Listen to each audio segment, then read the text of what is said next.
ಅನ್ನದಾನವ ತೊರೆಯದಿರು, ನಾನು ನನ್ನದು ಎನ್ನದಿರು. ಉನ್ನತಿ ಶಿವ ಶಿವ ಎಂದರೆ ಭಯವಿಲ್ಲ, ನಾಮಕ್ಕೆ ಸಾಟಿ ಬೇರಿಲ್ಲ, ಶಿವನಾಮಕ್ಕೆ. ನಾನು ಶ್ರೀನಿವಾಸ್ ವಿನೀತ್ ಅಂತ ಈ ದೇವಸ್ಥಾನದ ಸಹಾಯಕ ಅರ್ಚಕನಾಗಿ ಸೇವೆಯನ್ನು ಸಲ್ಲಿಸುತ್ತಾ, ಈ ದೇವಸ್ಥಾನವು ಧಾರ್ಮಿಕ ದತ್ತಿ ಇಲಾಖೆಯ ಮುಜರಾಯಿ ಇಲಾಖೆಯ ಒಳಗೊಂಡಿದ್ದು ಸುಮಾರು 300ರಿಂದ 400 ವರ್ಷದ ಇತಿಹಾಸವುಳ್ಳಂತಹ ಬಳೆಪೇಟೆಯ ಶ್ರೀ ಲಕ್ಷ್ಮೀ ನರಸಿಂಹಸ್ವಾಮಿ. ಈ ಒಂದು ದೇವಸ್ಥಾನವು ಬಳೆಪೇಟೆಯ ಹೃದಯ ಭಾಗದಲ್ಲಿ ಅಂದರೆ ಮೆಜೆಸ್ಟಿಕ್ನ ಒಂದು ಮಧ್ಯ ಭಾಗದಲ್ಲಿರ್ತಕ್ಕಂತಹ ಉಪ್ಪರಪೇಟೆ ಪೊಲೀಸ್ ಸ್ಟೇಷನ್ ಸಮೀಪದಲ್ಲೇ ಇರ್ತಕ್ಕಂತಹ ಪಕ್ಕದಲ್ಲೇ ಇರ್ತಕ್ಕಂತಹ ಒಂದು ದೇವಸ್ಥಾನ.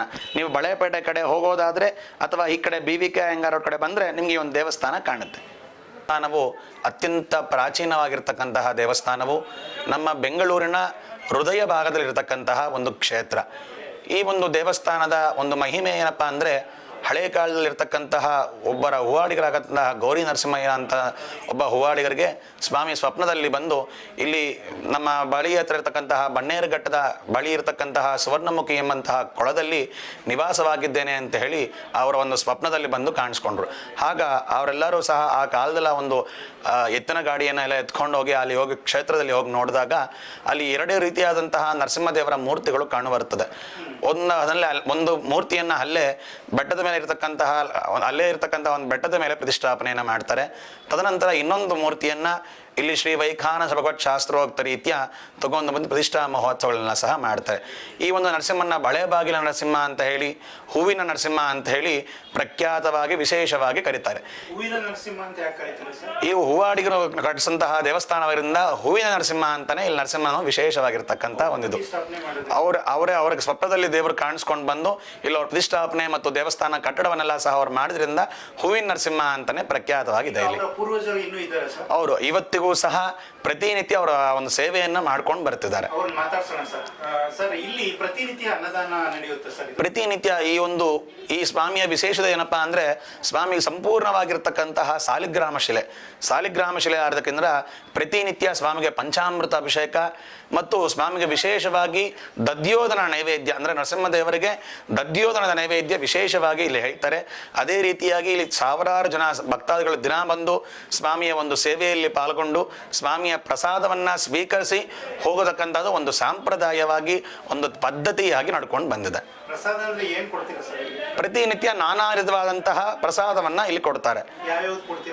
ಇಲ್ಲಿ ವಿಶೇಷವಾಗಿ ದಧ್ಯೋದನ, ನಿಮ್ಗೆ ಹೇಳಿದಾಗೆ ನರಸಿಂಹದೇವರಿಗೆ ವಿಶೇಷವಾಗಿ ದಧ್ಯೋದನ ಅಂದ್ರೆ ಮೊಸರನ್ನ, ಪುಳಿಯೋಗರೆ, ಸಕ್ಕರೆ ಪೊಂಗಲ್ಲು, ಖಾರ ಪೊಂಗಲ್ಲು, ಇಂತಹ ಕದಂಬ, ಇಂತಹ ಅನೇಕ ವಿಧವಾದಂತಹ ಪ್ರಸಾದವನ್ನ ಬರತಕ್ಕಂತಹ ಭಕ್ತಾದಿಗಳಿಗೆ ಪ್ರತಿನಿತ್ಯ ಬೆಳಗ್ಗೆ ಮಧ್ಯಾಹ್ನ ಸಾಯಂಕಾಲ ಸಹ ವಿನಿಯೋಗ ಮಾಡಲಾಗುತ್ತದೆ. ಇಲ್ಲಿ ಹೌದು ಸರ್, ಪ್ರತಿನಿತ್ಯನೂ ಸಹ ಇಲ್ಲಿ ಪ್ರಸಾದ ವಿನಿಯೋಗ ಆಗ್ತಿರುತ್ತೆ.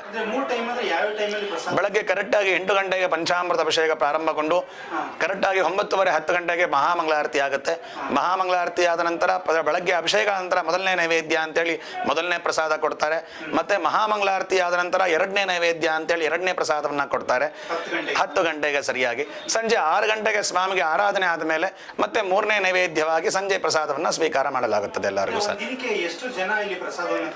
ಸರ್, ಸಾವಿರಾರಷ್ಟು ಜನ ಬಂದು ಇಲ್ಲಿ ಪ್ರತಿನಿತ್ಯ ಪ್ರಸಾದವನ್ನ ಸ್ವೀಕರಿಸ್ತಾರೆ. ಅವನ ಪ್ರಸಾದಕ್ಕಿಂತ ಮುಖ್ಯವಾಗಿ ಅವನ ದರ್ಶನವನ್ನ ಸ್ವೀಕರಿಸಿ ಅವನ ಪ್ರಸಾದವನ್ನು ತಗೊಂಡು ಹೋಗ್ತಾರೆ ಸರ್. ಇಲ್ಲಿ ವಿಶೇಷವಾಗಿ ಮಂಗಳವಾರ ಮತ್ತು ಶನಿವಾರ ಸ್ವಾಮಿಯ ಒಂದು ದಿನವಾಗಿರೋದ್ರಿಂದ ಬಹಳಷ್ಟು ಜನ ಇಲ್ಲಿ ಈ ಒಂದು ಮಂಗಳವಾರ ಶನಿವಾರ ಜನ ಬಂದು ಸಾವಿರಾರು ಜನ ಬಂದು ದರ್ಶನ ಮಾಡ್ತಾರೆ. ಮಿಕ್ಕಿದ ದಿವಸ ಎಲ್ಲ ಸಹ ನಿತ್ಯ ಕಲ್ಯಾಣಂ ಪಚ್ಚತೋರಣಂ ಎಂಬ ಹಾಗೆ ಪ್ರತಿನಿತ್ಯ ಇಲ್ಲಿ ಕಲ್ಯಾಣ ಮಹೋತ್ಸವ ನಡೆಯುತ್ತದೆ. ಮಂಗಳವಾರ ಶನಿವಾರ ಬಿಟ್ಟು ಮಿಕ್ಕಿದ ದಿವಸ ಎಲ್ಲ ಸಹ ಸ್ವಾಮಿಯವರಿಗೆ ಕಲ್ಯಾಣ ಮಹೋತ್ಸವ ನಡೀತದೆ. ಈ ಒಂದು ಕಲ್ಯಾಣೋತ್ಸವಕ್ಕೋಸ್ಕರ ಅದನ್ನ ದರ್ಶನ ಮಾಡೋಕ್ಕೋಸ್ಕರ ಅಂತಾನೆ ಜನ ಇಲ್ಲಿ ಬರ್ತಾರೆ.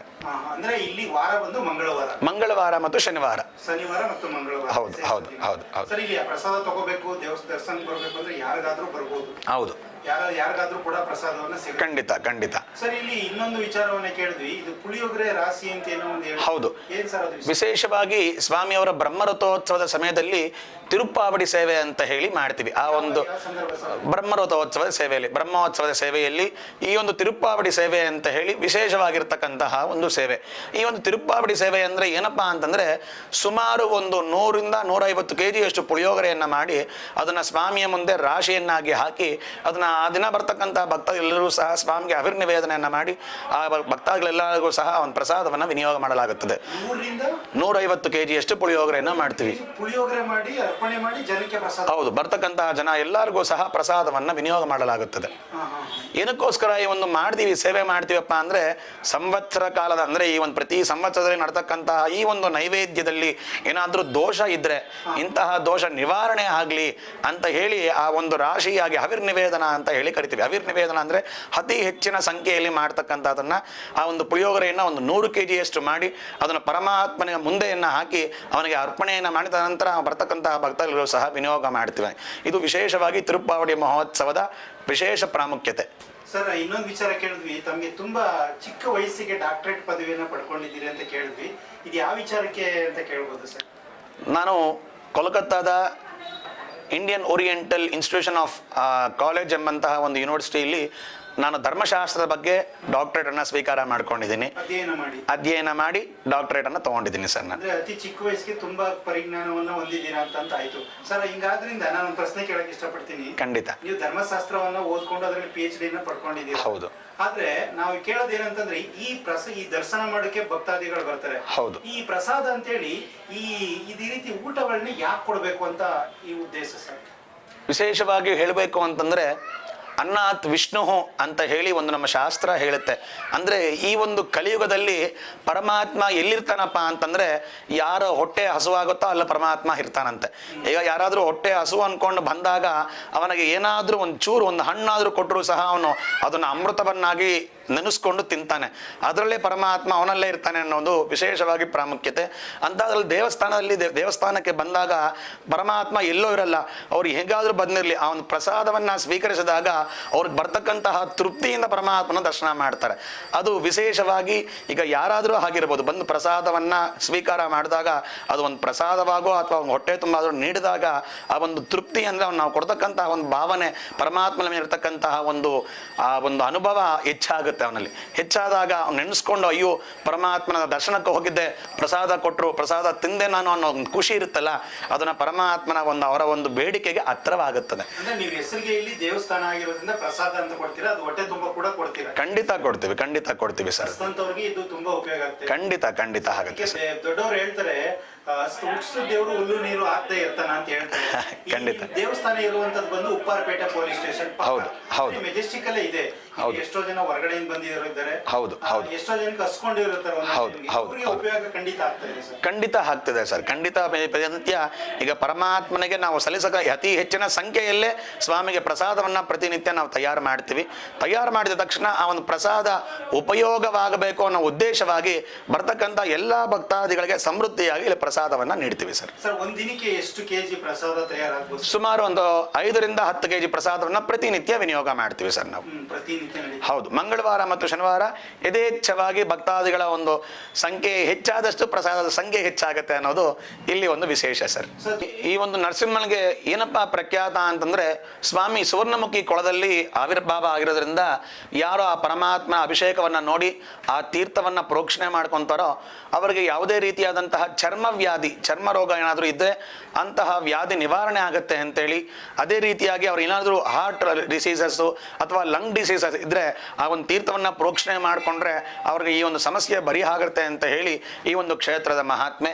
ಅದೇ ರೀತಿಯಾಗಿ ಅದಕ್ಕಾಗಿಯೇ ಪ್ರತಿನಿತ್ಯ ಸ್ವಾಮಿಗೆ ಅಭಿಷೇಕ ಆಗಿ ಆ ಒಂದು ಸಾಲಿಗ್ರಾಮ ತೀರ್ಥವನ್ನು ಎಲ್ಲರಿಗೂ ಸಹ ಪ್ರೋಕ್ಷಣೆ ಮಾಡ್ತಕ್ಕಂತಹ ಅಭ್ಯಾಸ ಇಲ್ಲಿ ದೇವಸ್ಥಾನದಲ್ಲಿದೆ.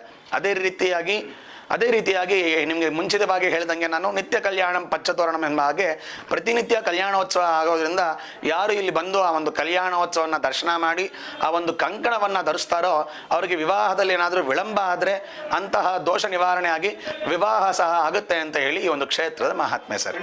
ಮೂರ್ತಿ ಏನಪ್ಪಾ ಅಂದರೆ ಪಿಳ್ಳಾಂಜನೇಯ ಅಂತ ಹೇಳಿ ಕರಿತೀವಿ. ಪಿಳ್ಳ ಅಂತಂದ್ರೆ ನಮ್ಮ ತಮಿಳ ಒಂದು ಭಾಷೆಯಲ್ಲಿ ಪಿಳ್ಳ ಅಂತಂದ್ರೆ ಚಿಕ್ಕದು ಅಂತ ಅರ್ಥ.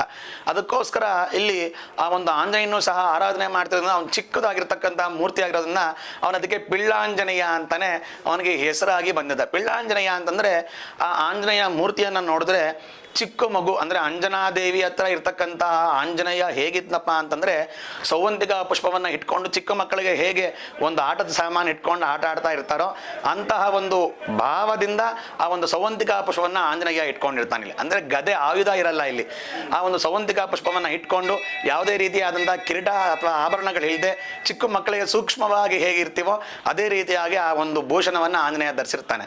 ಅದಕ್ಕೋಸ್ಕರ ಅವನಿಗೆ ಪಿಳ್ಳಾಂಜನೇಯ ಅಂತ ಹೇಳಿ ಕರೀತಾರೆ.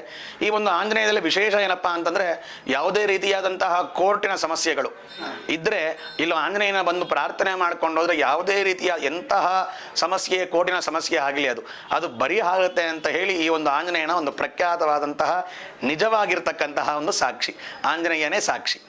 ಅದಕ್ಕೋಸ್ಕರ ಇಂತಹ ಸಮಸ್ಯೆಗಳು ಯಾವಿದ್ರೆ ಇಲ್ಲಿ ಬಂದು ಆಂಜನೇಯನಿಗೆ ಪೂಜೆ ಮಾಡಿಕೊಂಡು ಅವನ ಹತ್ರ ಬೇಡ್ಕೊಂಡು ಹೋದ್ರೆ ಇಂತಹ ಕೋರ್ಟು ಕಚೇರಿ ಸಮಸ್ಯೆಗಳೇನಿದ್ರೆ ಇವೆಲ್ಲ ಸಹ ಪರಿಹಾರ ಆಗುತ್ತೆ ಅಂತ ಹೇಳಿ ಈ ಒಂದು ಆಂಜನೇಯನ ಅತ್ಯಂತ ವೈಭವ ಅದು. ಅದೇ ರೀತಿಯಾಗಿ ಇಲ್ಲಿ ವಿಶೇಷವಾಗಿ ಉತ್ಸವ ಮೂರ್ತಿಯ ಸನ್ನಿಧಿಯ ಬಳಿ ಅಯನ ಮಹಲ್ ಅಂತ ಹೇಳಿ ಕರೀತಾರೆ. ಅಯನ ಮಹಲ್ ಅಂತಂದ್ರೆ ಗಾಜಿನ ಒಂದು ಮಂಟಪ.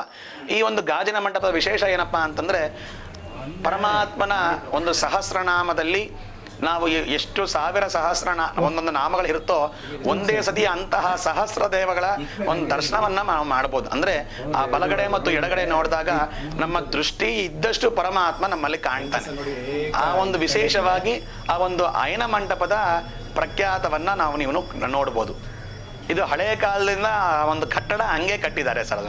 ಅದನ್ನ ನೋಡ್ಬೇಕಂದ್ರೆ ಈಗ ವಿಷ್ಣು ಸಹಸ್ರನಾಮದಲ್ಲಿ ಬರ್ತಕ್ಕಂಥ ಒಂದು ಸಹಸ್ರನಾಮಗಳನ್ನ ಒಂದು ಸತಿ ದರ್ಶನ ಮಾಡಿದ್ರೆ ಎಷ್ಟು ಪುಣ್ಯ ಬರುತ್ತೋ ಆ ಒಂದು ಜಾಗಕ್ಕೆ ಹೋಗಿ ನಾವು ಈ ಕಡೆ ಬಲಗಡೆ ಮತ್ತು ಎಡಗಡೆ ನೋಡಿದಾಗ ನಮ್ಮ ದೃಷ್ಟಿ ಎಲ್ಲಿವರೆಗೂ ಹೋಗುತ್ತೋ ಅಲ್ಲಿವರೆಗೂ ಪರಮಾತ್ಮ ಕಾಣ್ತಾನೆ. ಅಂದರೆ ಸಹಸ್ರ ದೇವರುಗಳ ಒಂದು ಸತಿ ದರ್ಶನ ಮಾಡಿದ್ರೆ ಎಷ್ಟು ಪುಣ್ಯ ಬರುತ್ತೋ ಆ ಒಂದು ಕ್ಷಣ ಅಲ್ಲಿ ಹೋಗಿ ನೋಡಿದ್ರೆ ಅಷ್ಟು ಪುಣ್ಯ ಬರುತ್ತೆ ಸರ್. ಅಲ್ಲಿವರೆಗೂ ಪರಮಾತ್ಮ ಕಾಣ್ತಾನೆ ನಮಗೆ. ಏನು ಸರ್ ಇಲ್ಲಿ ಪ್ರತಿದಿನ ಈ ಅನ್ನಪ್ರಸಾದ ಅನ್ನೋದು ನಡೆಯುತ್ತೆ ಸರ್? ಹೌದು, ಪ್ರತಿದಿನ ನಡೆಯುತ್ತೆ sir. Talks with you like ಮಾಡಿ, ಶೇರ್ ಮಾಡಿ, ಸಬ್ಸ್ಕ್ರೈಬ್ ಮಾಡಿ. Thank you.